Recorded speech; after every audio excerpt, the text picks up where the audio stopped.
అంటే మనం కూడా ఐఏఎస్కి ప్రిపేర్ అవ్వచ్చేమో, సో మనం కూడా ట్రై చేద్దామని చెప్పేసి నేను అనుకున్నా. సో నాలాంటి పిచ్చోళ్ళు చాలామంది ఉన్నారు, అంటే ఈజీగా ఐఏఎస్ పాస్ అయిపోతాం, సో సివిల్స్లో ర్యాంక్ వచ్చేస్తుంది అని చెప్పేసి. చాలామంది హైదరాబాద్లో అంటే మేము ఐఏఎస్లో అయిపోతామని చెప్పేసి ఇన్స్టిట్యూట్లో జాయిన్ అయిపోతున్నారు, 2-3 రోజులు అవుతారు, మన వల్ల కాదని చెప్పేసి వెళ్ళిపోతున్నారు. అసలు సివిల్స్కి ప్రిపేర్ అవ్వాలంటే క్వాలిటీస్ ఏమి ఉండాలి స్టూడెంట్స్కి?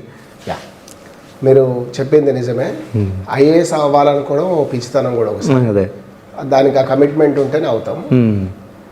ఏం లక్షణాలు ఉండాలి అంటే ఫస్ట్ క్వాలిఫికేషన్ అకాడమిక్ డిగ్రీ అంటారు, కానీ ఆ డిగ్రీ ఎట్లయినా సాధిస్తారు, అదే పెద్ద విషయం కాదు.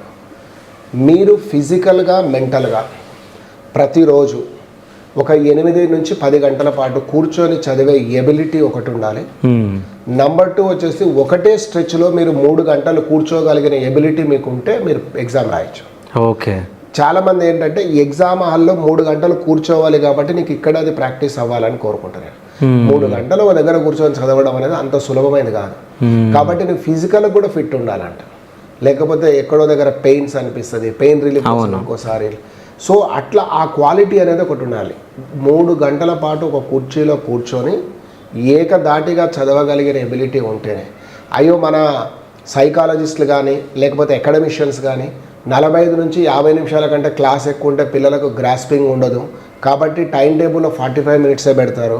నువ్వు ప్రిపేర్ అవుతున్నది ఏదో గుర్తించుకో. నువ్వే స్కూల్ ఎగ్జామ్కు ప్రిపేర్ అవుతలేవు, నువ్వు చాలా మంచి ఎగ్జామ్కు ప్రిపేర్ అవుతున్నప్పుడు ఆ మాత్రం టైం